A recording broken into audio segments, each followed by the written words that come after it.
저는 올해 75입니다. 남편을 먼저 보내고 혼자 살아온 지도 벌써 10년이 넘었습니다. 남편이 세상을 떠났을 때가 엊그제 같은데 벌써 그렇게 오랜 시간이 흘렀습니다. 여보, 오늘도 좋은 하루 보내세요. 아침마다 남편 사진에 인사를 하는 것이 제 하루의 시작입니다. 남편 사진 옆에는 아이들 어렸을 때 사진도 함께 놓여 있습니다. 민수와 민지가 초등학교 때 찍은 사진입니다. 그때는 두 남매가 정말 사이좋게 지냈었는데 오늘은 특별한 날이었습니다. 아들 민수가 전화를 걸어왔던 게 일주일 전이었습니다. 엄마, 이번 주말에 저희가 갈게요. 그래, 갑자기 무슨 일이니? 저는 깜짝 놀랐습니다. 민수가 먼저 오겠다고 한 게 정말 오랜만이었거든요. 아니에요. 그냥 오랜만에 뵙고 싶어서요. 그래, 그럼 엄마가 맛있는 거 해놓을게. 네, 토요일 오후 2시쯤 갈게요. 전화를 끊고 나서 저는 가슴이 두근거렸습니다. 며느리 수진이가 마지막으로 왔던 게 작년 이맘때였으니까요. 꼭 1년 만이었습니다. 1년이나. 참 오래됐네. 저는 달력을 보며 한숨을 쉬었습니다. 작년 11월에 왔었으니까 정확히 1년이 맞았습니다. 며칠 전부터 저는 집안을 정리하기 시작했습니다. 혼자 사는 집이라 여기저기 먼지가 쌓이긴 했지만 나름대로 깨끗하게 살고 있었습니다. 에휴, 이 창틀은 좀 더 닦아야겠네. 수요일부터 본격적으로 청소를 시작했습니다. 거실 창문도 닫고 화장실도 청소하고 방마다 환기도 시켰습니다. 베란다도 좀 정리해야겠어. 베란다에 쌓여있던 김장독도 깨끗이 닦고 화분들도 정리했습니다. 목요일에는 며느리가 좋아하던 갈비찜을 준비하기 시작했습니다. 수진이가 갈비찜 좋아했는데 양념을 미리 재워야 맛있지. 정육점에 가서 좋은 갈비를 골랐습니다. 사장님, 갈비 좀 좋은 걸로 주세요. 며느리가 오거든요. 아이고, 며느리 오신다고요? 그럼 이거 드릴게요. 오늘 들어온 한우 갈비예요. 얼마예요? 20만 원이에요. 적지 않은 돈이었지만 1년 만에 오는 며느리를 위해 좋은 갈비를 샀습니다. 집에 돌아와서 갈비를 손질하고 양념을 만들었습니다. 간장, 설탕, 마늘, 배즙, 참기름 하나하나 정성스럽게 넣었습니다. 이틀 정도 재우면 되겠네. 양념에 재운 갈비를 냉장고에 넣어두었습니다. 금요일에는 시장에 가서 과일도 샀습니다. 사과, 배, 귤. 수진이가 과일 좋아했지? 과일을 사서 집에 돌아와 하나하나 깨끗이 씻어서 냉장고에 넣었습니다. 내일 예쁘게 깎아서 내놔야지. 토요일 아침 저는 일찍 일어났습니다. 새벽 6시였습니다. 오늘은 일찍 갈비찜을 해야겠어. 갈비찜을 푹 익히려면 시간이 오래 걸리거든요. 양념에 재운 갈비를 냄비에 넣고 약한 불에 천천히 익혔습니다. 1시간쯤 익히고 식혔다가 다시 한 번 더 끓이면 되겠지. 갈비찜이 익는 동안 저는 샤워를 하고 머리도 곱게 빗었습니다. 오랜만에 며느리 얼굴 보는데 내가 단정하게 있어야지. 옷장을 열어서 깨끗한 옷을 꺼냈습니다. 남편이 생전에 사준 한복 저고리였습니다. 이거 입으면 예쁘다고 했었는데 한복 저고리에 검정 치마를 입었습니다. 거울을 보니 그래도 단정해 보였습니다. 9시쯤 갈비찜을 다시 한번 끓이기 시작했습니다. 이제 1시간만 더 익히면 되겠네. 10시에는 과일을 깎기 시작했습니다. 사과, 배, 귤을 예쁘게 깎아서 과일 접시에 담았습니다. 수진이가 좋아할까? 11시에는 밥을 했습니다. 갓 지은 따끈한 밥, 그리고 김치찌개도 끓였습니다. 갈비찜만 있으면 좀 느끼할 수 있으니까 김치찌개도 있어야지. 12시쯤 모든 준비가 끝났습니다. 식탁을 깨끗이 닦고 그릇들을 예쁘게 놓았습니다. 이제 2시까지 기다리면 되겠네. 저는 거실 소파에 앉아서 시계를 보며 기다렸습니다. 시간이 참 천천히 갔습니다. 1시쯤 되니 긴장이 되기 시작했습니다. 1년 만에 보는 건데 수진이가 많이 변했을까? 현관문 앞에 실내화도 가지런히 놓아두었습니다. 민수와 수진이가 신을 실내화였습니다. 1시 반쯤 저는 다시 한번 거울을 봤습니다. 머리는 괜찮나? 옷매무새는? 2시가 조금 넘어서 초인종이 울렸습니다. 왔구나. 저는 급히 현관문을 열었습니다. 아들 민수와 며느리 수진이가 서 있었습니다. 어서 와, 오랜만이다. 저는 최대한 밝은 목소리로 인사했습니다. 엄마, 오랜만이에요. 민수가 먼저 인사했습니다. 민수는 회사에서 일하느라 조금 피곤해 보였지만 그래도 건강해 보였습니다. 하지만 수진이는 인사도 제대로 하지 않고 집안을 둘러보기 시작했습니다. 수진이는 입술을 꾹 다문 채 거실을 둘러봤습니다. 수진이의 표정이 점점 굳어지는 게 보였습니다. 어서 들어와, 신발 벗고. 네. 민수는 신발을 벗고 들어왔지만 수진이는 여전히 집안을 둘러보고 있었습니다. 수진이가 거실을 보더니 코를 찡그렸습니다. 그리고 창틀 쪽을 가리키며 입을 열었습니다. 어머니, 집안 좀 깨끗이 하고 사세요. 이게 뭐예요? 저는 그 순간 숨이 멎는 것 같았습니다. 1년 만에 찾아온 며느리의 입에서 나온 말이 어머니, 오랜만이에요나 어머니, 건강하세요? 같은 따뜻한 인사가 아니었습니다. 아, 그래. 저는 겨우 대답했습니다. 가슴이 철렁 내려앉았습니다. 며칠 동안 열심히 청소했는데 지저분하다니. 엄마가 나름대로 청소했는데 저는 작은 목소리로 중얼거렸습니다. 수진이는 계속해서 집안을 둘러봤습니다. 거실에서 부엌으로, 부엌에서 베란다로. 먼지가 이렇게 쌓여 있으면 어떡해요. 어머니 혼자 사시니까 관리가 안 되시나 봐요. 아니야, 엄마가 나름대로 청소하시면서 사시는데. 민수가 변명하려 했지만 수진이는 고개를 저었습니다. 오빠, 이 정도면 심한 거예요. 제가 청소 좀 해드려야 할 것 같은데. 수진이의 말투는 마치 제가 제대로 살지 못하는 사람인 것처럼 들렸습니다. 아니야, 수진아. 괜찮아. 내가 알아서 해. 저는 얼른 말했습니다. 아휴, 저 창틀 좀 보세요. 곰팡이까지 있네요. 수진이가 창틀을 가리키며 말했습니다. 이러면 건강에 안 좋아요.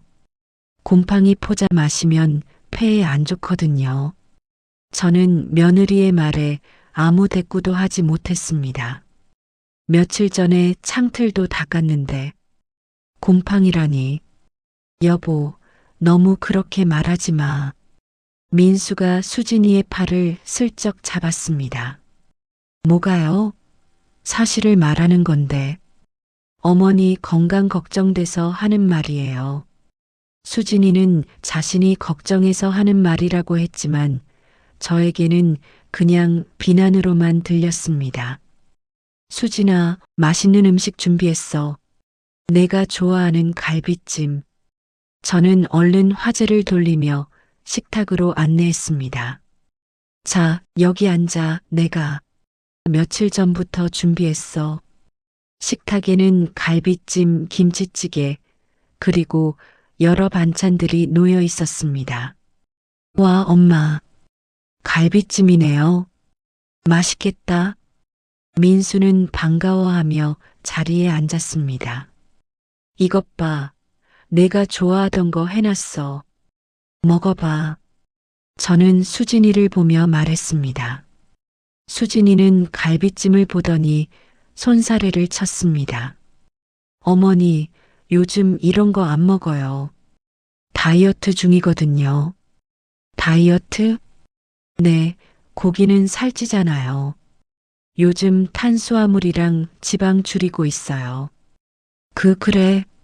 그럼 다른 거라도 먹어. 저는 당황해서 다른 반찬들을 가리켰습니다. 김치찌개는?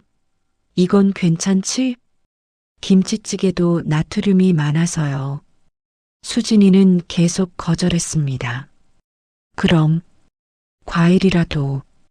과일은 당분이 많아서 저녁에는 안 먹어요. 저는 할 말을 잃었습니다. 며칠 전부터 정성스럽게 준비한 음식들이 한순간에 무용지물이 된 것입니다. 여보, 그래도 조금은 먹어야지. 엄마가 준비하신 건데. 민수가 수진이를 설득했지만 수진이는 고개를 저었습니다. 오빠는 먹어요. 저는 괜찮아요. 수진이는 자리에서 일어나 거실 소파로 갔습니다. 그리고 핸드폰을 꺼내서 들여다보기 시작했습니다. 엄마, 제가 맛있게 먹을게요. 민수는 미안한 표정으로 갈비찜을 먹기 시작했습니다. 그래, 많이 먹어. 저는 민수가 먹는 모습을 보며 쓸쓸한 미소를 지었습니다. 정말 먹이고 싶었던 사람은 수진이었는데 민수가 식사를 마치고 거실로 갔습니다. 저도 설거지를 간단히 하고 거실로 갔습니다. 수진이는 소파에 앉아 여전히 핸드폰만 들여다보고 있었습니다. 저는 옆에 조심스럽게 앉았습니다. 수진아, 요즘 회사는 어때? 많이 바빠? 저는 대화를 시도해 봤습니다. 네, 바빠요. 수진이는 핸드폰에서 눈을 떼지도 않고 짧게 대답했습니다. 무슨 일 하는데? 마케팅이요. 그래. 힘들지? 네. 그게 끝이었습니다. 수진이는 더 이상 대화를 이어가려 하지 않았습니다. 저는 작년에 있었던 일들이 떠올랐습니다. 작년 가을 제가 갑자기 배가 아파서 응급실에 실려갔던 날, 그날 밤 11시쯤이었습니다. 갑자기 배가 너무 아파서 119에 전화를 걸었습니다. 여보세요. 배가 너무 아파요. 네, 주소가 어떻게 되세요? 구급차가 와서 저를 병원으로 데려갔습니다. 응급실에서 검사를 받았습니다. 담낭염이네요. 당장 수술을 해야 합니다. 의사 선생님이 말했습니다. 저는 떨리는 손으로 딸 민지에게 전화를 걸었습니다. 민지야. 엄마, 무슨 일이세요? 목소리가 왜 그래요? 엄마가 지금 병원인데 수술을 해야 한대. 어느 병원이세요? 제가 지금 바로 갈게요. 민지는 급하게 병원으로 달려왔습니다. 새벽 1시가 넘은 시간이었는데도 말이죠. 엄마 어디 아프세요? 민지가 헐레벌떡 뛰어왔습니다. 담낭염이래. 수술해야 한대. 엄마, 걱정 마세요. 제가 여기 있을게요. 민수에게도 전화를 했습니다. 민수야, 엄마가 지금 병원인데. 엄마, 무슨 일이세요? 수술을 해야 한대. 어느 병원이에요? 제가 갈게요. 민수도 새벽에 병원으로 왔습니다. 하지만 혼자 왔습니다. 엄마, 괜찮으세요? 응. 수진이는? 수진이는 내일 아침 일찍 회사 가야 해서 나중에 올게요. 수술은 다음날 아침에 했습니다. 수술이 끝나고 병실로 옮겨졌습니다. 민지는 회사에 휴가를 냈습니다. 엄마, 제가 여기 있을게요. 회사에 한 달 휴가 냈어요. 한 달이나? 회사 일은 괜찮아? 엄마가 더 중요하죠. 걱정 마세요. 민지는 보름 동안 병원에서 저를 간병했습니다. 밤에도 병원에서 자면서 제 옆을 지켰습니다. 엄마, 물 드실래요? 엄마, 화장실 가실래요? 제가 부축해 드릴게요. 엄마, 오늘 죽 드셨으니까 내일은 미역국 끓여올게요. 민지는 정말 정성껏 저를 돌봐줬습니다. 민수는 회사 끝나고 저녁에 잠깐씩 들렀습니다. 엄마, 괜찮으세요? 제가 회사 일이 있어서 자주 못 와요. 응, 괜찮아. 민지가 여기 있으니까. 너도 바쁜데 자주 올 필요 없어. 수진이는 언제 와? 수진이는 회사 일이 너무 바빠서요. 나중에 퇴원하시면 갈게요. 하지만 수진이는 한 번도 병문안을 오지 않았습니다. 전화로 한 번 어머니, 괜찮으세요? 저는 회사 일이 너무 바빠서 갈 수가 없어요. 빨리 쾌차하세요라고만 했습니다. 저는 그때 많이 서운했지만 바쁜가 보다 하고 이해하려고 했습니다. 퇴원하고 나서 민지에게 들었습니다. 엄마, 올케 언니 그때 주말마다 여행 다녔대요. 뭐? SNS에 사진 올렸더라고요. 제주도도 가고 부산도 가고. 저는 그 이야기를 듣고 많이 울었습니다. 병문안을 올 시간이 없었던 게 아니라 오고 싶지 않았던 것입니다. 엄마, 울지 마세요. 제가 있잖아요. 민지가 저를 위로해 줬습니다. 엄마, 무슨 생각 그렇게 하세요? 민수의 목소리에 정신을 차렸습니다. 아니야, 아무것도 아니야. 저는 고개를 저으며 대답했습니다. 수진이는 한참 동안 핸드폰만 보다가 갑자기 입을 열었습니다. 어머니, 저희 이번에 집 장만하려고 하는데요.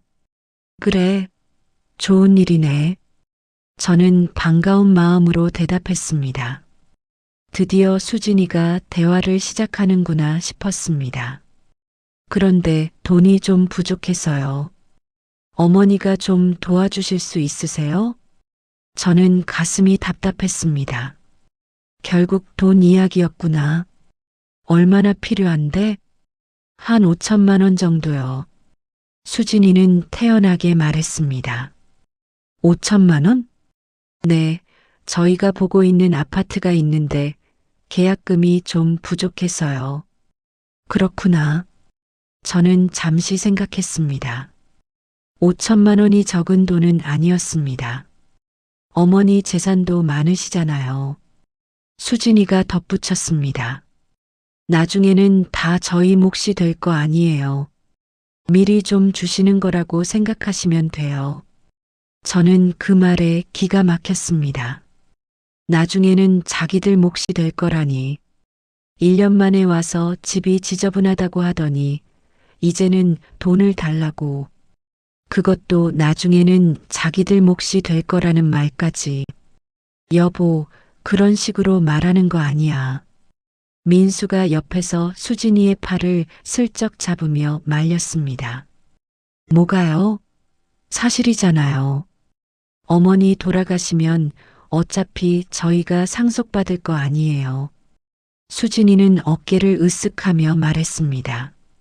저는 더 이상 참을 수가 없었습니다. 가슴이 답답하고 숨이 막혔습니다. 오늘은 일찍 들어가 봐. 엄마가 좀 피곤하구나. 네. 그럼 집 장만 거는 생각 좀 해보세요, 어머니. 수진이는 핸드폰을 주머니에 넣으며 일어났습니다. 언제쯤 답 주실 수 있으세요? 계약하려면 다음 주까지 돈을 준비해야 해서요. 생각해 볼게. 네, 그럼 기다릴게요. 어머니, 엄마, 그럼 다음에 또 올게요. 민수가 미안한 표정으로 말했습니다. 그래. 아들과 며느리가 나간 후 저는 소파에 주저앉았습니다. 온몸에 힘이 빠졌습니다. 식탁에 놓인 갈비찜을 바라봤습니다. 며칠 동안 정성스럽게 준비한 음식이 그대로 식어가고 있었습니다. 내가 뭘 잘못했을까? 저는 눈물이 났습니다. 혼자 살면서 외롭고 힘들어도 참았는데 오늘은 정말 참을 수가 없었습니다. 1년 만에 와서 집이 지저분하다고 하고 돈 달라고 하고 저는 소파에 누워 천장을 바라봤습니다. 천장에는 남편이 생전에 달아준 조명이 있었습니다. 여보, 당신이 있었으면 이러지 않았을 텐데. 다음 날 아침 저는 잠을 설쳐서 기운이 하나도 없었습니다. 밤새 어제 있었던 일들이 머릿속을 떠나지 않았습니다. 집안 좀 깨끗이 하고 사세요. 나중에는 다 저희 몫이 될 거 아니에요. 수진이의 말들이 계속 귓가에 맴돌았습니다. 아침 8시쯤 저는 거실 소파에 앉아 멍하니 있었습니다. 아침도 먹기 싫었고 아무것도 하고 싶지 않았습니다. 10시쯤 초인종이 울렸습니다. 누구지? 저는 힘없이 일어나서 문을 열었습니다. 엄마, 딸 민지가 큰 장바구니를 들고 서 있었습니다. 민지야, 갑자기 웬일이니? 엄마, 왜 이렇게 안색이 안 좋으세요? 어디 아프세요? 민지는 제 얼굴을 보더니 걱정스러운 표정을 지었습니다. 아니야, 괜찮아. 그냥 잠을 좀 설쳤어. 엄마, 밤새 무슨 일 있으셨어요? 아니야, 아무것도 아니야. 들어와. 민지는 장바구니를 들고 집 안으로 들어왔습니다. 엄마, 반찬 떨어졌을 것 같아서 만들어 왔어요. 고맙다, 민지야. 민지는 장바구니를 부엌에 내려놓고 냉장고를 열었습니다. 엄마, 이 반찬들은 다 오래됐네요. 버려야겠어요. 그래. 엄마가 잘 못 챙겨 먹어서. 엄마, 혼자 사시니까 반찬 만들기 힘드시죠? 제가 자주 와서 만들어 드릴게요. 민지는 냉장고 안에 오래된 반찬들을 하나하나 꺼내서 버리기 시작했습니다. 이 김치도 너무 쉬었어요. 새로 담가왔어요. 고맙다. 엄마, 어제 오빠네 왔다 갔죠? 오랜만에 뭐 맛있는 거 해주셨어요? 민지가 냉장고를 정리하며 물었습니다. 응, 갈비찜 해줬는데. 저는 식탁에 아직 남아있는 갈비찜을 가리켰습니다. 와, 갈비찜이네요. 그런데 왜 이렇게 많이 남았어요? 안 먹더라. 다이어트 중이래. 에이, 그래도 엄마가 해주신 건데. 좀 먹지. 민지는 갈비찜 냄비를 들여다보며 고개를 저었습니다. 며칠 전부터 준비하신 거죠? 이거 손질하고 양념하는 거 엄청 힘드신데. 괜찮아. 엄마가 수진이 좋아한다고 해줬는데. 엄마, 이거 제가 가져갈게요. 우리 집에서 먹을게요. 아깝잖아요. 그래, 가져가. 민지는 갈비찜을 밀폐용기에 담았습니다. 엄마 거도 남겨놓았습니다. 그리고 냉장고에 새로 가져온 반찬들을 하나하나 정갈하게 담기 시작했습니다. 이거는 된장찌개 재료고요. 이건 시금치나물, 이건 콩나물 무침이에요. 민지는 각 반찬마다 설명을 해줬습니다. 이 멸치볶음은 밥이랑 같이 드시면 좋아요. 칼슘도 보충하고요. 고맙다, 민지야. 너 때문에 엄마가 사네. 무슨 말씀을요? 당연한 거죠. 민지는 냉장고 정리를 마치고 거실을 둘러봤습니다. 엄마, 요즘 병원은 잘 다니고 계시죠? 응, 다음 주 수요일이 검진 날인데. 제가 같이 갈게요. 그날 오전에 휴가 낼게요. 아니야, 민지야. 너 회사 일 바쁜데 괜찮아. 엄마가 더 중요하죠. 걱정 마세요. 민지는 제 병원 스케줄까지 다 기억하고 있었습니다. 정기 검진이 다음 주 수요일이라는 것도 제가 말하지 않았는데 알고 있었습니다. 작년에 제가 입원했을 때도 민지가 보름 동안 병원에서 저를 간병했습니다. 낮에도 밤에도 제 옆을 지켰습니다. 엄마, 청소 좀 할게요. 민지는 창고에서 청소기를 꺼냈습니다. 아니야, 민지야. 엄마가 할게. 엄마, 가만히 계세요. 제가 금방 할게요. 민지는 청소기를 돌리기 시작했습니다. 거실 구석구석을 청소했습니다. 소파 밑도, 텔레비전 뒤도, 책장 뒤도 꼼꼼하게 청소했습니다. 엄마, 창틀도 좀 닦을게요. 민지는 걸레를 가지고 와서 창틀을 닦기 시작했습니다. 어제 수진이가 창틀이 더럽다고 했는데 저는 작은 목소리로 중얼거렸습니다. 엄마, 뭐라고요? 아니야, 아무것도 아니야. 민지는 창틀을 깨끗하게 닦았습니다. 그리고 화장실도 청소했습니다. 엄마, 화장실 환풍기 필터 교체하셔야 할 것 같은데요. 제가 다음에 사다 드릴게요. 괜찮아, 민지야. 아니에요. 환풍기 필터 안 갈면 습기 차서 곰팡이 생겨요. 1시간쯤 지나니 집이 정말 깨끗해졌습니다. 엄마, 이 옷은 좀 낡았네요. 민지는 제 방으로 들어가서 옷장을 열어봤습니다. 이번 주말에 같이 쇼핑 가요. 가을옷 좀 사야죠? 괜찮아, 입을 만해. 안 돼요. 엄마 좀 멋지게 입고 다니셔야죠. 엄마 아직 젊으세요. 에이, 75인데 무슨. 75이 요즘 어디 늙었어요. 80까지는 청춘이에요. 민지의 말에 저는 웃음이 났습니다. 오랜만에 웃는 것 같았습니다. 12시쯤 되자 민지가 말했습니다. 엄마, 점심 뭐 드실래요? 제가 해드릴게요. 아니야, 그냥 간단하게 먹을게. 안 돼요.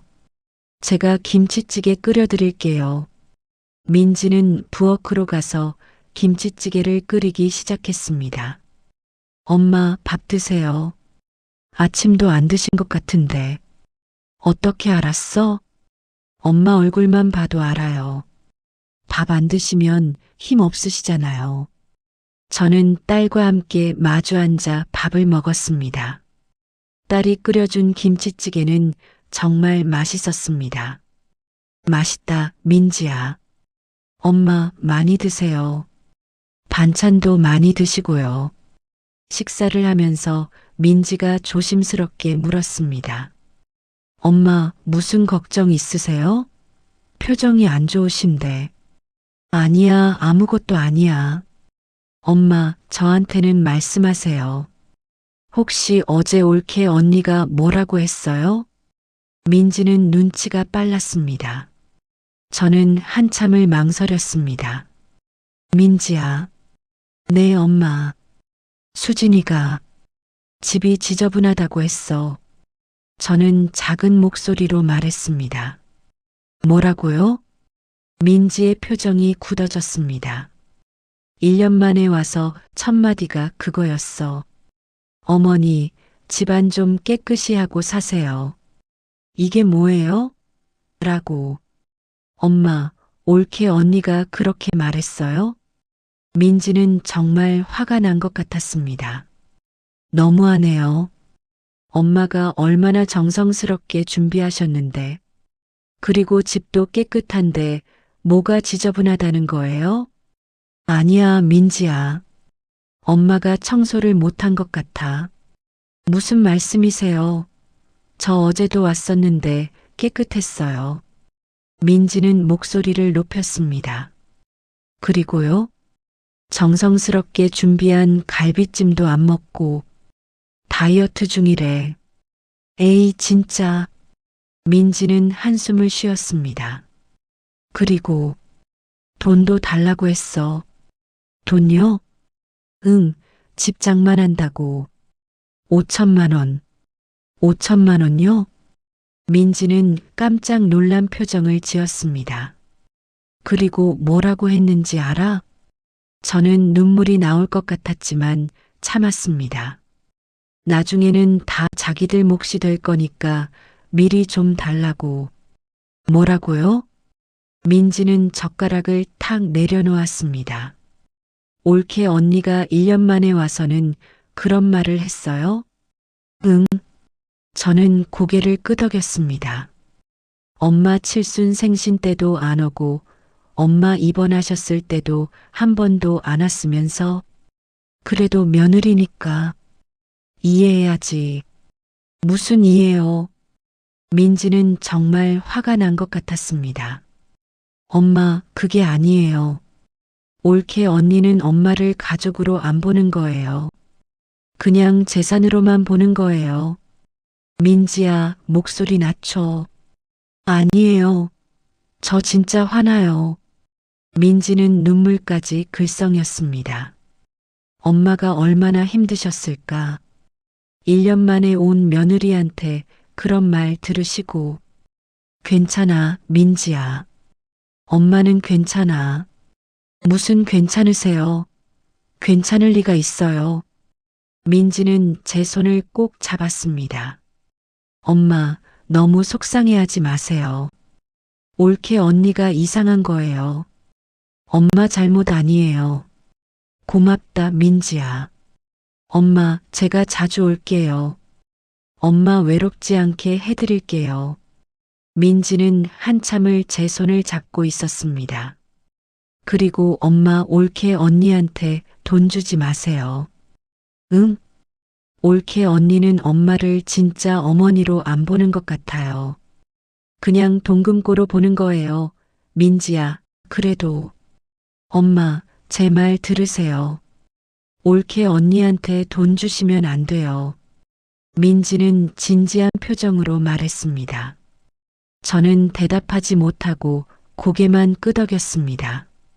식사를 마치고 민지는 설거지를 했습니다. 엄마, 제가 할게요. 가만히 계세요. 고맙다, 민지야.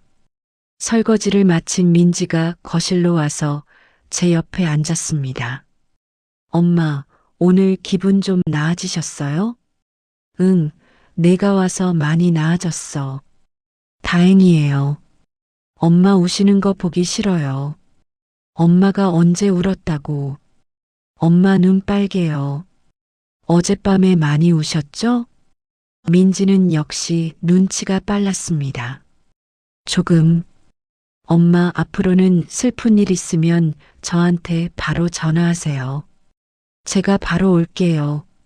내가 어떻게 매번 와. 너도 바쁜데. 엄마가 더 중요하죠. 민지는 오후 4시쯤 집으로 돌아갔습니다. 엄마 다음 주 수요일에 병원 갈 때 제가 올게요. 그리고 주말에 쇼핑 가는 거 잊지 마세요. 그래, 알았어. 조심히 가. 엄마 사랑해요. 엄마도 사랑한다, 민지야. 딸이 떠난 후 저는 깨끗해진 집안을 둘러봤습니다. 냉장고에는 딸이 만들어준 반찬들이 가득했고 거실은 깨끗하게 청소가 되어 있었습니다. 저는 소파에 앉아 깊은 생각에 잠겼습니다. 수진이는 1년 만에 와서 집이 지저분하다고 비난만 했지만 민지는 직접 청소를 해줬습니다. 수진이는 제가 준비한 음식을 거절했지만 민지는 남은 갈비찜을 소중히 가져갔습니다. 수진이는 돈을 달라고 했지만 민지는 오히려 제 옷을 새로 사주겠다고 했습니다. 참, 다르네. 저는 혼자 중얼거렸습니다. 저는 창밖을 바라보며 지난 10년을 되돌아봤습니다. 민수가 수진이를 데리고 왔을 때가 기억났습니다. 그때가 11년 전이었습니다. 엄마, 소개할 사람이 있어요. 민수가 수진이를 데리고 왔을 때 저는 정말 반가웠습니다. 어머니, 처음 뵙겠습니다. 김수진이라고 합니다. 수진이는 정중하게 인사했습니다. 첫인상이 참 좋았습니다. 그래, 어서 와. 우리 며느리. 어머니, 이거 작은 선물이에요. 수진이는 과일 바구니를 들고 왔습니다. 고맙다. 안 그래도 되는데. 처음 몇 년은 정말 좋았습니다. 수진이는 명절 때마다 와서 저를 도왔습니다. 어머니, 제가 도와드릴게요. 어머니, 이건 제가 할게요. 어머니, 앉아 계세요. 제가 다 할게요. 수진이는 정말 착했습니다.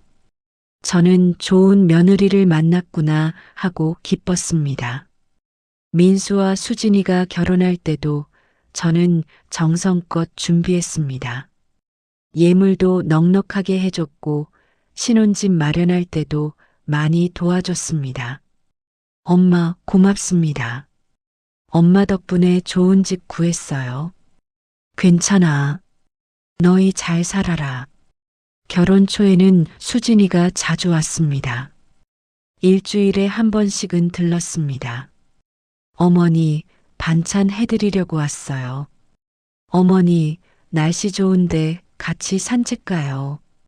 하지만 결혼 3년 차쯤부터 수진이의 태도가 조금씩 변하기 시작했습니다. 명절에 와도 예전처럼 적극적으로 돕지 않았습니다. 어머니, 저 회사에서 일 많이 해서 피곤해요. 어머니, 오늘은 좀 쉬고 싶어요. 일을 시키면 귀찮아하는 표정을 짓기 시작했습니다. 저는 회사 다니느라 힘들겠지 하고 이해했습니다. 그래서 딸 민지와 함께 명절 준비를 했습니다. 결혼 5년 차쯤부터는 명절에도 자주 빠지기 시작했습니다. 엄마, 수진이가 오늘 못 온대요. 왜? 친정 부모님 뵈어야 한대요. 그래, 며느리도 친정이 있으니까. 엄마, 수진이가 오늘도 못 온대요. 왜? 회사 일이 바빠서요. 그래. 엄마, 수진이가. 알았어. 말 안 해도 돼. 핑계는 항상 많았습니다. 저는 수진이도 힘들겠거니 생각하고 이해하려고 했습니다. 하지만 작년 제 칠순 생신 때는 정말 서운했습니다. 민지는 한 달 전부터 준비를 시작했습니다. 엄마, 칠순이잖아요. 크게 해야죠. 아니야, 민지야. 조용히 하자. 안 돼요. 엄마 칠순인데. 민지는 친척들에게 연락했고 식당도 예약했습니다. 엄마, 제가 미역국 끓여드릴게요. 엄마 생신인데 미역국은 제가 직접 끓여야죠. 고맙다, 민지야. 그리고 케이크도 주문했어요. 엄마가 좋아하시는 초코 케이크요. 칠순 생신날 친척들이 다 모였습니다. 하지만 수진이만 없었습니다. 민수야, 수진이는? 엄마, 미안해요. 수진이가 갑자기 몸이 안 좋대요. 그래, 많이 아파? 네, 집에서 쉬고 있어요. 정말 미안하다고 전하래요. 괜찮아. 몸이 안 좋으면 어쩔 수 없지. 저는 이해하려고 했습니다. 하지만 나중에 민지한테 들은 이야기는 충격적이었습니다. 엄마, 올케 언니 그날 친구들이랑 해외여행 갔대요. 뭐? SNS에 사진 올렸더라고요. 태국 푸켓이요. 저는 말문이 막혔습니다. 몸이 안 좋다고 거짓말하고 여행을 간 거예요. 진짜 너무하지 않아요? 민지는 화가 나서 목소리를 높였습니다. 됐어, 민지야. 그만. 무슨 그만이에요. 엄마 칠순인데. 저는 그때 정말 가슴이 아팠습니다. 거짓말까지 하면서 제 생신을 피한 것입니다. 그리고 작년 가을 제가 담낭염으로 쓰러졌을 때 그날 밤은 정말 무서웠습니다. 갑자기 배가 너무 아파서 혼자 119에 전화를 걸었습니다. 여보세요. 배가 너무 아파요. 구급차가 와서 저를 병원으로 데려갔습니다. 담낭염입니다. 당장 수술을 해야 합니다. 의사 선생님의 말에 저는 너무 무서웠습니다. 선생님, 저 죽는 건 아니죠? 아니요, 걱정 마세요. 수술하면 괜찮아질 겁니다. 저는 떨리는 손으로 아이들에게 전화를 걸었습니다. 민지는 새벽인데도 불구하고 바로 병원으로 달려왔습니다. 엄마, 괜찮으세요? 민지야, 무서워. 엄마, 저 여기 있어요. 걱정 마세요. 민수도 왔습니다. 하지만 혼자였습니다. 엄마, 많이 아프세요? 응. 수진이는? 수진이는 내일 아침 일찍 회사 가야 해서 나중에 올게요. 수술은 다음 날 했습니다. 수술이 끝나고 회복실에서 깼을 때 민지가 제 손을 꼭 잡고 있었습니다. 엄마, 수술 잘 끝났어요. 이제 괜찮아요. 민지야. 엄마, 울지 마세요. 저 여기 있잖아요.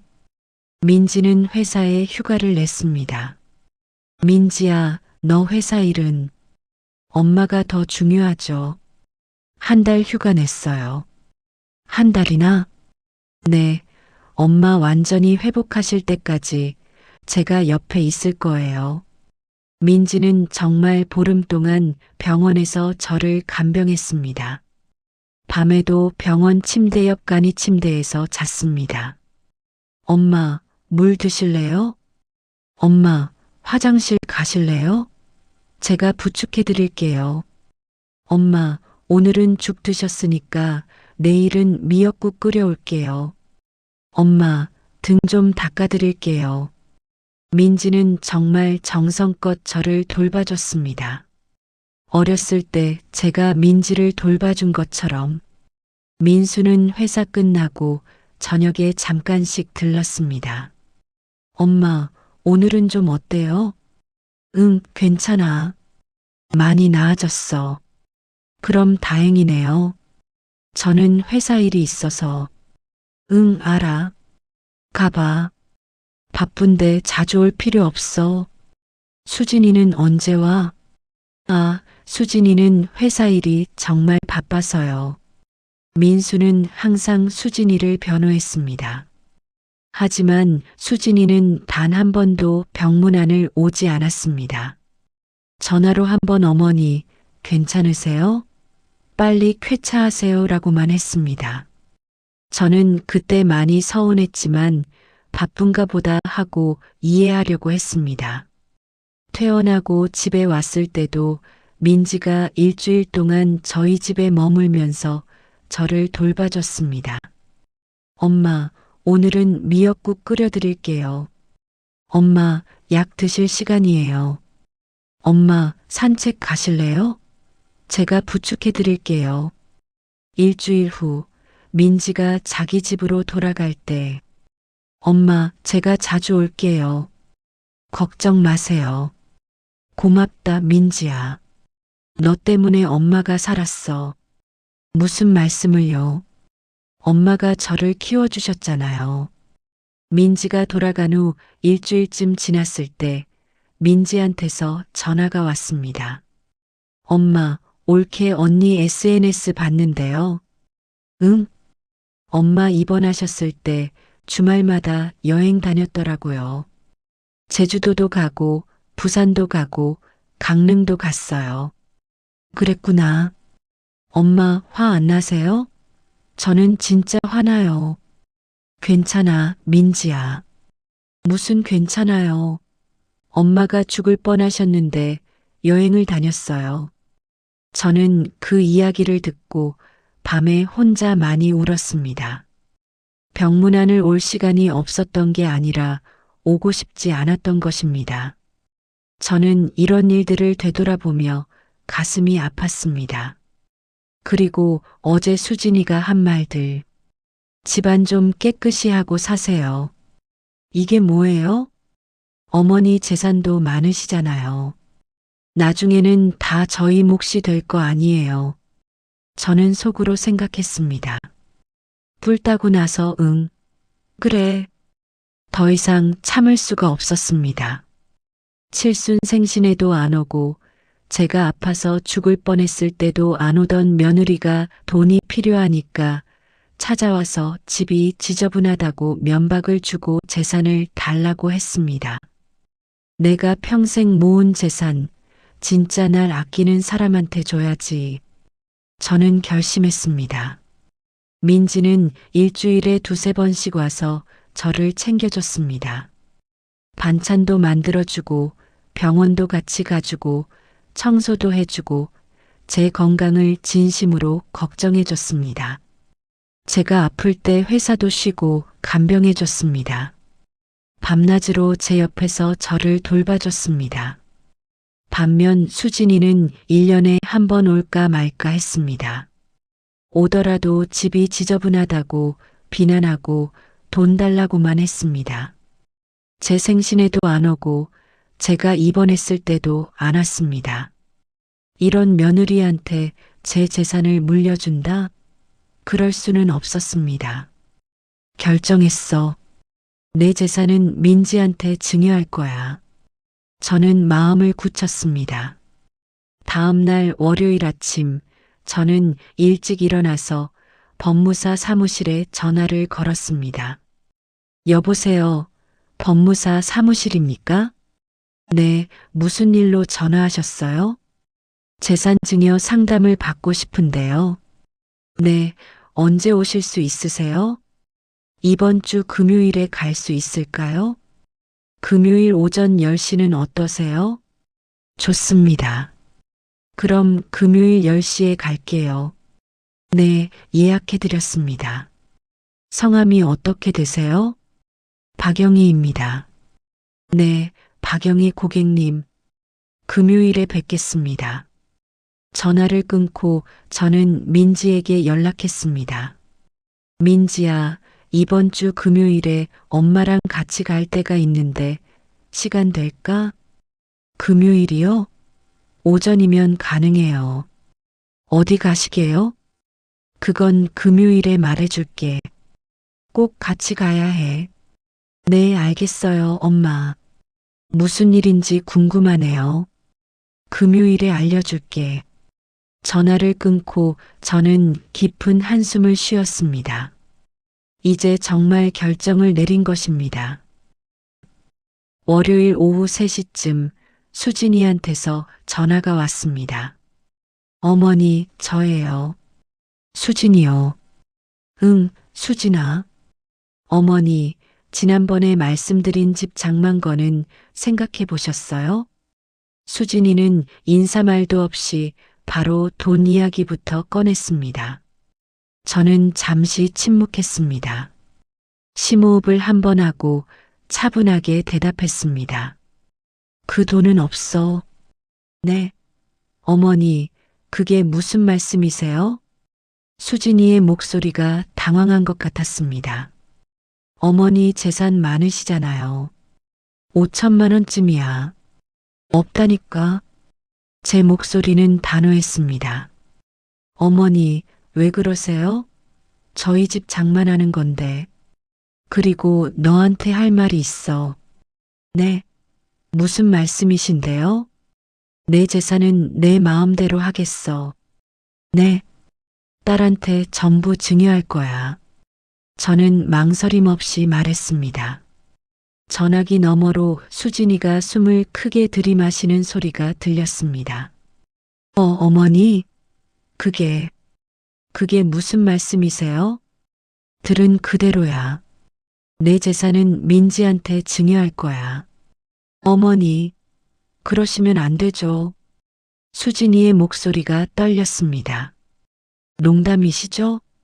그죠? 농담 아니야. 진심이야. 어머니, 그럴 수는 없어요. 오빠는 어머니 아들이잖아요. 아들. 저는 차갑게 웃었습니다. 지난번에 와서 한 말 기억나? 네. 집이 지저분하다고 했잖아. 그래, 내가 지저분하게 사나 보지.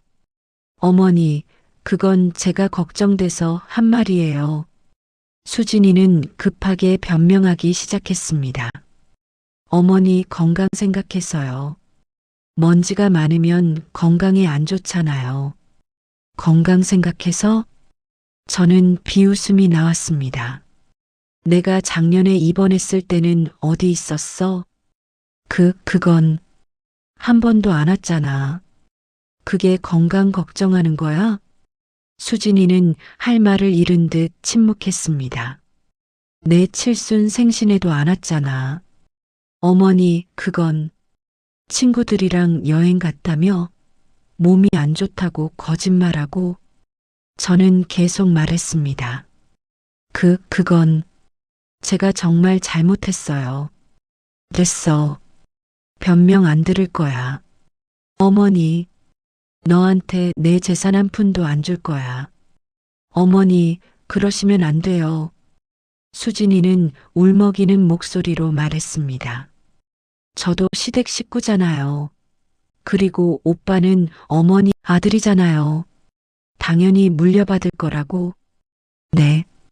아들한테 재산 물려주는 게 당연한 거 아니에요? 가족 노릇도 제대로 안 하면서 재산은 당연히 받겠다고? 저는 소리를 높였습니다. 그게 말이 돼? 어머니, 내 딸은 일주일에 2~3번씩 와서 날 챙겨줘. 반찬도 만들어주고 병원도 같이 가주고 내가 아플 때 간병도 해줬어. 어머니, 저도. 그게 진짜 가족이야.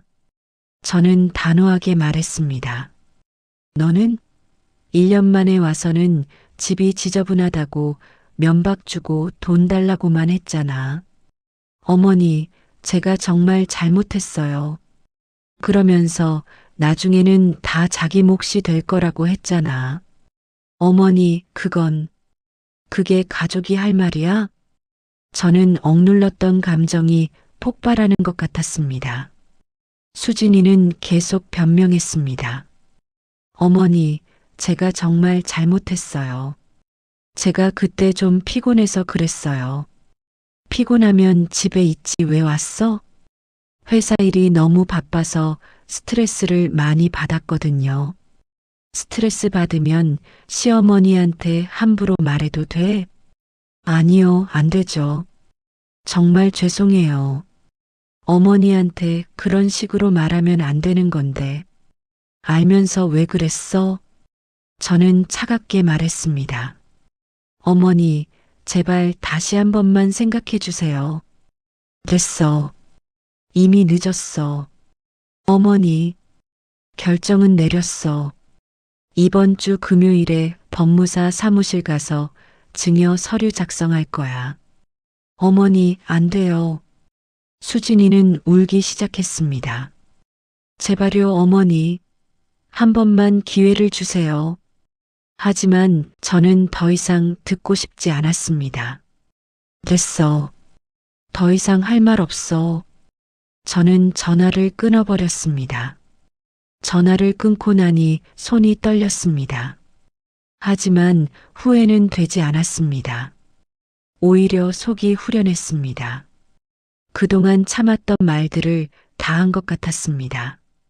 1시간쯤 지나서 민수한테서 전화가 왔습니다. 엄마, 민수의 목소리가 급했습니다. 지금 아내한테 무슨 말씀을 하신 거예요? 사실대로 말했어. 저는 침착하게 대답했습니다. 내 재산은 내 누나한테 증여할 거라고. 엄마, 그게 무슨 말씀이세요? 민수의 목소리는 당황스러워 보였습니다. 저는 아들인데요. 아들한테 재산 물려주는 게 당연한 거 아니에요? 당연한 거? 저는 실망스러웠습니다. 수진이랑 똑같은 말을 하고 있었습니다. 넌 1년에 몇 번이나 엄마 보러 와? 저도 바빠서요. 엄마가 아플 때 곁에 있어줬어? 민수는 대답하지 못했습니다. 내 누나도 바빠. 그런데 내 누나는 일주일에 2~3번씩 와. 엄마가 입원했을 때 회사 쉬고 간병해줬어. 그게 진짜 자식이야. 엄마, 그래도 그렇지. 뭐가 그래도 그래. 저는 목소리를 높였습니다. 재산을 다 누나한테 주시면 저는 어떡해요? 너도 재산 생각만 하는구나. 엄마, 그게 아니라 내 아내랑 똑같네. 엄마, 됐어. 엄마 결정은 바뀌지 않아. 엄마, 제발. 이번 주 금요일에 법무사 사무실 간다. 엄마, 그리고 너희는 이제 안 와도 돼. 엄마가 지저분하게 산다며?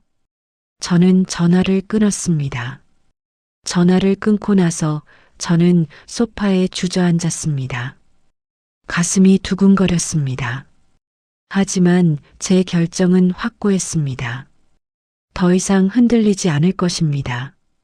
그날 저녁 8시쯤 또 전화가 왔습니다. 수진이었습니다. 어머니, 수진이의 목소리는 많이 울어서 그런지 쉬어 있었습니다. 제가 지금 가도 될까요? 어머니 댁으로요. 뭐하러? 제가 차갑게 물었습니다. 어머니한테 사과드리고 싶어서요. 제발 한 번만 만나주세요. 저는 잠시 고민했습니다. 하지만 수진이가 어떤 말을 하든 제 결정은 바뀌지 않을 것이었습니다. 알았어. 와. 1시간 후 초인종이 울렸습니다. 문을 열고 보니 수진이의 눈이 퉁퉁 부어 있었습니다. 많이 운 것 같았습니다. 수진이는 현관에서부터 무릎을 꿇었습니다. 어머니, 제가 정말 잘못했어요. 용서해 주세요. 일어나. 제가 차갑게 말했습니다. 무릎 꿇는다고 해결될 일이 아니야. 수진이는 천천히 일어나서 거실로 들어왔습니다. 저는 소파에 앉았고 수진이는 제 앞에 섰습니다. 어머니, 제가 지난번에 정말 잘못 말씀드렸어요. 수진이가 울먹이며 말했습니다. 집이 지저분하다고 한 건 정말 죄송해요. 제가 그때 회사 일로 스트레스를 많이 받아서 그래도 어머니한테 그런 식으로 말하면 안 되는 건데. 스트레스? 저는 비웃음이 나왔습니다. 스트레스 받으면 시어머니한테 함부로 말해도 돼?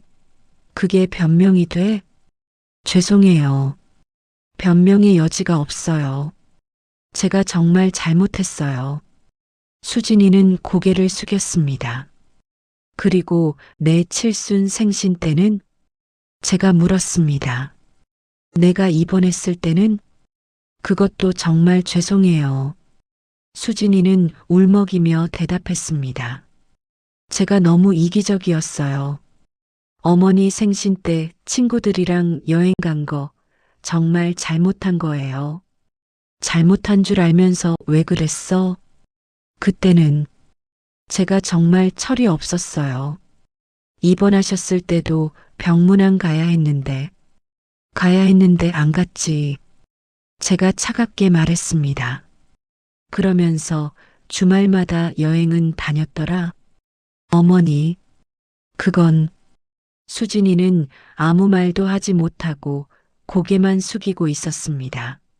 나한테 와서 돈 달라고 한 건 나중에는 다 자기 몫이 될 거라고 한 말은 수진이는 완전히 울기 시작했습니다. 어머니, 그건 정말 제가 미쳤었어요. 미쳤다고? 그런 말을 어떻게 했는지 정말 죄송해요. 제가 돈에 눈이 멀어서 그랬어요. 어머니를 가족이 아니라 재산으로만 본 것 같아요. 적어도 수진이는 자기 잘못을 인정하고 있었습니다. 이제 와서 깨달은 거야? 제가 물었습니다. 10년 동안 넌 나한테 뭐 했어? 처음 몇 년만 착한 척하고 나중에는 명절에도 안 오고 생신에도 안 오고 내가 아플 때도 안 왔잖아. 어머니, 수진이는 계속 울면서 말했습니다. 어머니, 정말 죄송해요. 제가 앞으로 잘할게요. 앞으로 잘한다고? 일주일에 한 번씩 올게요. 아니, 2번씩 올게요. 어머니 병원도 모시고 가고 반찬도 만들어 드리고 청소도 해드릴게요. 제발 한 번만 용서해 주세요. 하지만 저는 고개를 저었습니다. 이제 와서 그런 말 해봤자 소용없어. 어머니, 너는 내가 재산 증여한다는 말 듣고 나서야 정신을 차린 거야. 아니에요, 어머니. 수진이가 고개를 마구 저었습니다. 진심으로 미안해서가 아니라 재산 때문에 사과하는 거잖아. 아니에요. 정말 진심으로 죄송해요. 진심? 저는 차갑게 웃었습니다. 진심이었으면 1년 전에, 2년 전에 그렇게 했어야지. 어머니, 내가 아플 때, 내 생신 때 그렇게 했어야지. 정말 죄송해요. 이제 와서 진심이라고 하면 내가 믿을 것 같아? 수진이는 아무 말도 하지 못했습니다. 됐어. 이제 그만 가. 제가 일어서며 말했습니다. 내 결정은 바뀌지 않아. 어머니, 제발요. 수진이가 제 옷을 붙잡았습니다. 한 번만 기회를 주세요. 제가 정말 달라질게요. 제발요. 하지만 저는 수진이의 손을 뿌리쳤습니다. 어머니, 기회는 10년 동안 충분히 있었어. 너는 그 기회들을 다 버렸어. 수진이는 바닥에 주저앉아서 울기 시작했습니다. 하지만 저는 마음이 움직이지 않았습니다. 수진이의 눈물은 재산 때문에 흘리는 눈물이지 진짜 저를 위한 눈물이 아니었습니다. 지금 나가지 않으면 경찰 부를 거야. 제가 차갑게 말했습니다. 수진이는 천천히 일어났습니다. 어머니, 정말 이러시면 안 돼요. 오빠는 어머니 아들이잖아요. 아들이 뭐? 제가 말을 끊었습니다. 아들이면 다야? 자식 노릇 제대로 안 하면서? 수진이는 더 이상 할 말이 없는 듯 고개를 숙이고 문 쪽으로 걸어갔습니다. 현관문 앞에서 수진이가 마지막으로 말했습니다. 어머니, 정말 후회하실 거예요. 그 말에 저는 화가 났습니다. 후회? 내가 후회할 일은 너를 며느리로 받아들인 거야. 이제 그만 나가.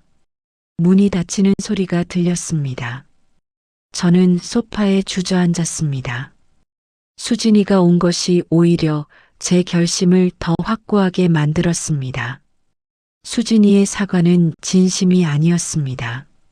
재산 때문에 하는 사과였습니다. 저는 창밖을 바라봤습니다. 밤하늘에 별이 반짝이고 있었습니다. 여보, 내가 잘하고 있는 거죠? 저는 남편에게 혼자 물어봤습니다. 금요일 아침이 되었습니다. 저는 일찍 일어나서 깨끗한 옷으로 갈아입었습니다. 오늘은 정말 중요한 날이었습니다. 제 인생에서 가장 큰 결정을 실행하는 날이었습니다. 아침 9시에 민지가 찾아왔습니다. 엄마, 준비되셨어요? 응, 준비됐어. 그런데 어디 가시는 거예요? 차 안에서 말해줄게. 같이 가자. 저희는 차에 탔습니다. 민지가 운전을 했습니다. 엄마, 법무사 사무실은 왜 가세요? 민지가 조심스럽게 물었습니다. 저는 잠시 망설이다가 말했습니다. 민지야. 네, 엄마. 엄마가 내한테 재산을 증여하려고 해. 엄마. 민지는 깜짝 놀라며 브레이크를 밟았습니다. 다행히 신호등 앞이었습니다. 그게 무슨 말씀이세요? 갑자기 왜요? 갑자기가 아니야. 엄마가 많이 생각했어. 저는 민지에게 그동안 있었던 일들을 다시 한번 자세히 설명했습니다. 수진이가 지난주에 와서 한 말들, 제 칠순 생신과 이번 때의 일들, 그리고 이번 주에 있었던 전화 통화와 수진이의 방문까지. 민지는 제 이야기를 다 듣고 나서 눈물을 글썽이며 말했습니다. 엄마 마음은 정말 감사한데 그래도 민수한테 미안하잖아요. 저는 민지의 손을 잡았습니다. 민수는 엄마의 아들인데 민수는 아들 노릇을 제대로 안 했어. 엄마, 1년에 몇 번이나 엄마 보러 와? 엄마가 아플 때 곁에 있어줬어? 민지는 대답하지 못했습니다. 너는? 저요? 일주일에 2~3번씩 와서 엄마 챙겨주고 반찬도 만들어주고 병원도 같이 가주고. 엄마, 그건 제가 당연히 해야 할 일이에요. 민지가 눈물을 닦으며 말했습니다. 엄마가 저를 키워주셨는데 그 정도는 당연한 거죠. 그래, 당연한 일이야. 저는 고개를 끄덕였습니다. 그런데 내 남동생과 올케는 그 당연한 일도 안 했어. 그러면서 재산은 당연히 받겠다고 해. 그게 말이 돼? 민지는 한참을 고민하다가 말했습니다. 엄마가 그렇게 결정하셨으면 저는 엄마 뜻을 따를게요. 고맙다, 민지야. 법무사 사무실에 도착했습니다. 10층 건물의 5층이었습니다. 어서 오세요. 박영희 고객님이시죠? 중년의 남자 법무사가 저희를 맞이했습니다. 네, 맞습니다. 재산 증여 상담하러 오셨죠? 이쪽으로 앉으세요. 저희는 상담실로 들어가 앉았습니다. 증여할 재산 목록을 작성해야 합니다. 부동산, 예금, 주식 등 모든 재산을 말씀해 주세요. 네. 저는 하나하나 말했습니다. 강남에 아파트 한 채 있어요. 84제곱미터요. 시세가 어떻게 되나요? 한 15억 정도 될 거예요. 그리고요? 예금이 2억 원 있고요. 주식이 1억 원어치 있어요. 다른 재산은 없으신가요? 그게 전부예요. 법무사는 서류에 기록했습니다.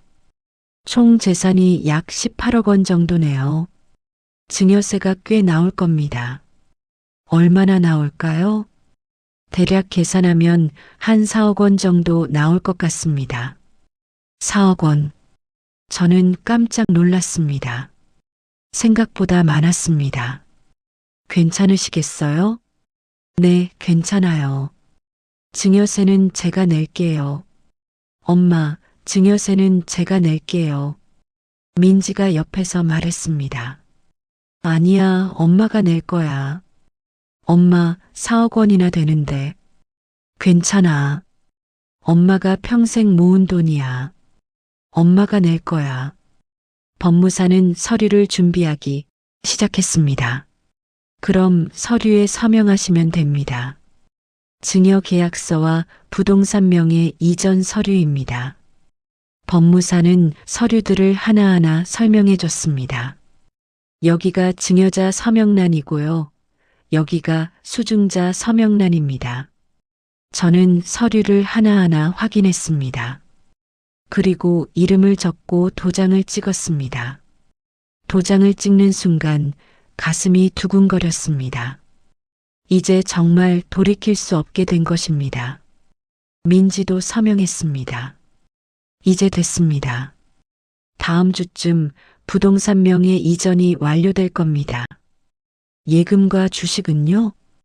그것도 순차적으로 이전하시면 됩니다. 은행과 증권사에 가시면 됩니다. 알겠습니다. 증여세 납부는 증여일로부터 3개월 이내에 하시면 됩니다. 네, 알겠습니다. 저는 감사합니다 하고 일어났습니다. 법무사 사무실을 나서는데 민지가 제 손을 꼭 잡았습니다. 엄마, 정말 괜찮으세요? 괜찮아. 오히려 마음이 홀가분해. 저는 웃으며 대답했습니다. 정말로 마음이 편안했습니다.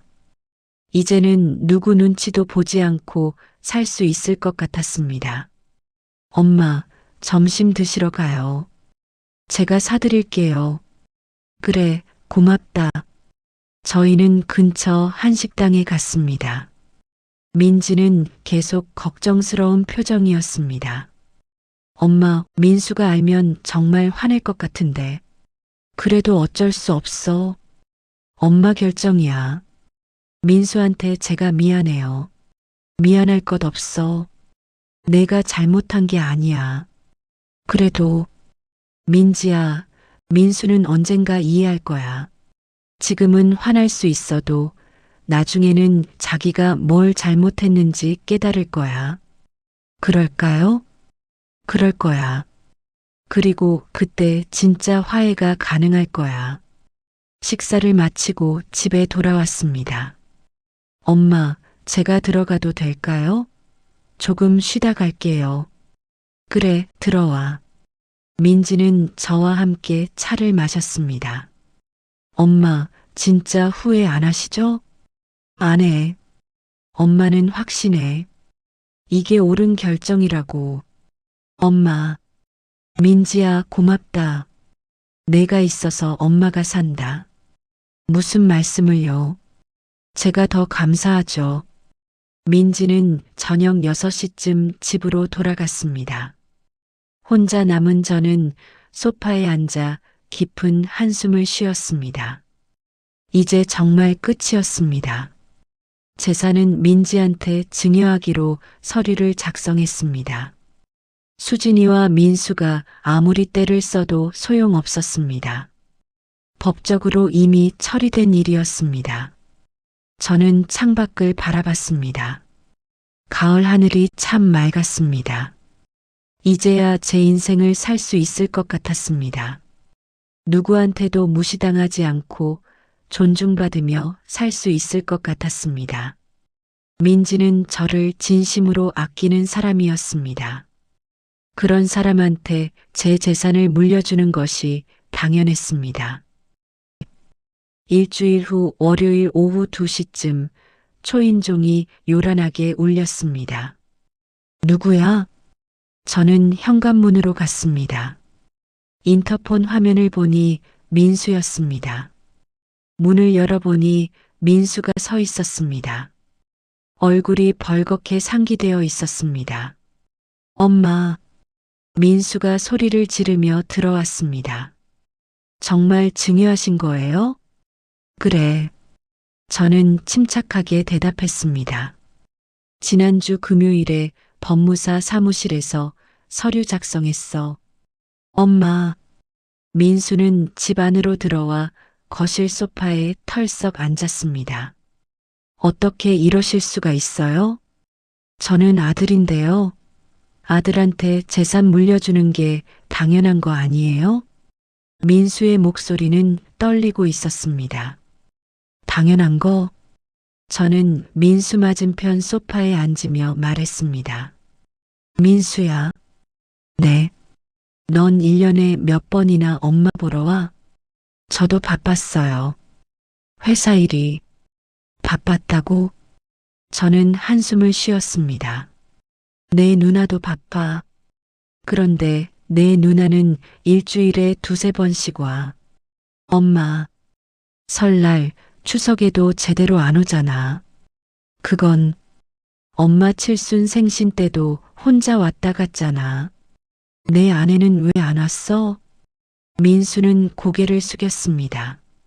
작년에 엄마가 담낭염으로 수술하고 입원했을 때는 저는 계속 말했습니다. 넌 저녁에 잠깐씩 들렀을 뿐이야. 내 아내는 한 번도 병문안을 안 왔어. 그건 아내가 잘못했어요. 제가 대신 사과드릴게요. 민수가 급하게 말했습니다. 사과? 저는 차갑게 웃었습니다. 이제 와서 사과가 무슨 소용이야. 엄마, 내 아내가 엄마한테 뭐라고 했는지 알아? 집이 지저분하다고 했어. 1년 만에 와서 첫 마디가 그거였어. 그건, 그리고 돈도 달라고 했어. 집 장만한다고. 민수는 얼굴이 하얗게 질렸습니다. 그러면서 나중에는 다 자기들 몫이 될 거라고 했어. 엄마, 그게 가족이 할 말이야? 저는 목소리를 높였습니다. 민수는 한참 동안 아무 말도 하지 못하다가 말했습니다. 엄마, 아내가 정말 잘못 생각한 거예요. 제가 혼낼게요. 혼낸다고 해결될 일이 아니야. 그럼 저는요? 민수가 물었습니다. 제 몫은 하나도 없어요? 저는 민수의 눈을 똑바로 바라봤습니다. 내 목? 넌 지금도 재산 이야기만 하는구나. 아니에요, 엄마. 엄마가 서운했던 건 생각 안 해? 민수는 대답하지 못했습니다. 엄마 칠순 생신에 안 오고 엄마가 죽을 뻔했을 때 곁에 없었던 것에 대해서는 미안하다는 말 한마디 없고 제가 정말 잘못했어요. 민수가 울먹이기 시작했습니다. 앞으로 잘할게요. 자주 올게요. 이제 와서 그런 말 해봤자 소용없어. 저는 고개를 저었습니다. 엄마 모시고 병원도 가고 밥도 해드리고 10년이야, 10년. 제가 말을 끊었습니다. 그동안 너는 뭐 했어? 민수는 아무 말도 하지 못했습니다. 엄마, 제발 다시 생각해 주세요. 재산은 엄마 거야. 엄마 마음대로 할 수 있어. 엄마. 그리고 이미 법적으로 처리됐어. 바꿀 수 없어. 민수는 소파에서 일어나 무릎을 꿇었습니다. 엄마, 제발요. 한 번만 용서해 주세요. 제가 앞으로 정말 잘할게요. 일어나. 저는 단호하게 말했습니다. 무릎 꿇는다고 해결될 일이 아니야. 엄마, 너는 지금까지 10년 동안 기회가 있었어. 그 기회들을 다 버린 거야. 민수는 천천히 일어났습니다. 눈에 눈물이 가득했습니다. 엄마, 정말 너무하세요. 저는 엄마 아들인데. 아들이면 다야? 아들 노릇을 제대로 해야 아들이지. 민수는 더 이상 할 말이 없는 듯 현관 쪽으로 걸어갔습니다. 민수야. 제가 아들을 불렀습니다. 민수가 돌아봤습니다. 내 아내한테 가서 말해. 진짜 가족은 돈으로 만들어지는 게 아니라 마음으로 만들어진다고. 엄마, 사람을 소중히 여기고 존중하고 아껴줘야 가족이라고. 민수는 고개를 끄덕이고 문을 열고 나갔습니다. 문이 닫히는 소리가 들렸습니다. 저는 소파에 앉아 창밖을 바라봤습니다. 가을 햇살이 따스하게 거실을 비추고 있었습니다. 저는 제 결정이 옳았다고 확신했습니다. 며칠 후 민지가 찾아왔습니다. 엄마, 오빠한테서 전화 왔어요. 민지가 걱정스러운 표정으로 말했습니다. 정말 화가 많이 나 있더라고요. 그럴 줄 알았어. 괜찮아. 엄마, 민수랑 화해하실 생각은 없으세요?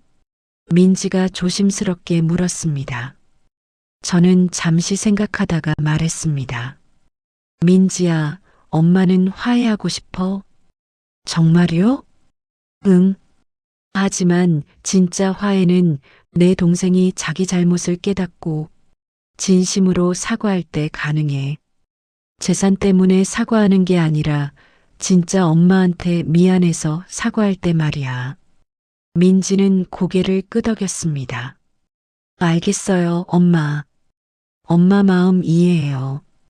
고맙다, 민지야. 민지가 제 손을 꼭 잡았습니다.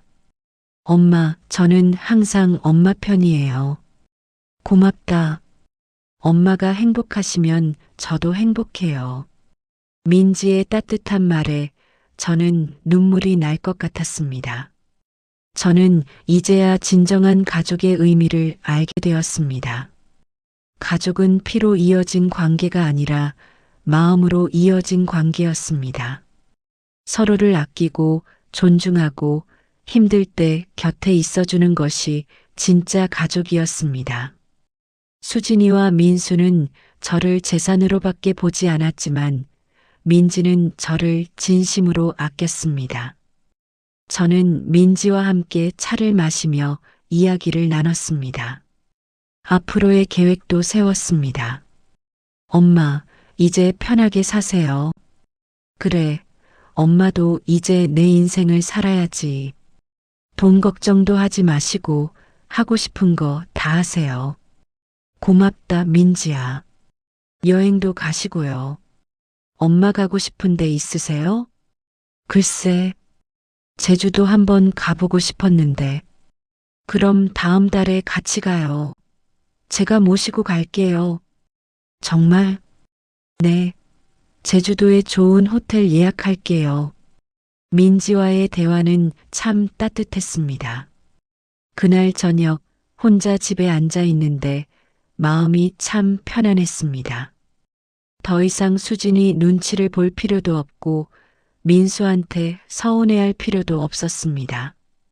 제 재산은 저를 진심으로 아끼는 민지한테 갔고 저는 이제 당당하게 제 인생을 살 수 있었습니다.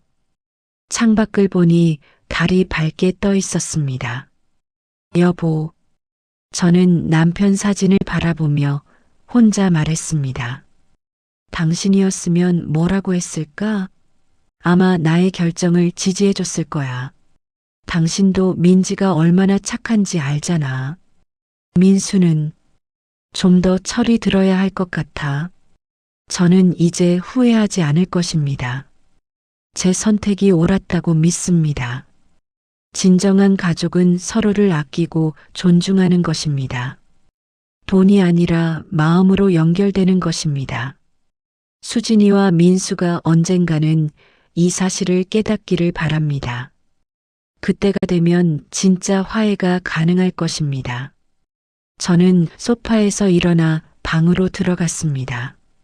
오늘 밤은 편안하게 잘 수 있을 것 같았습니다.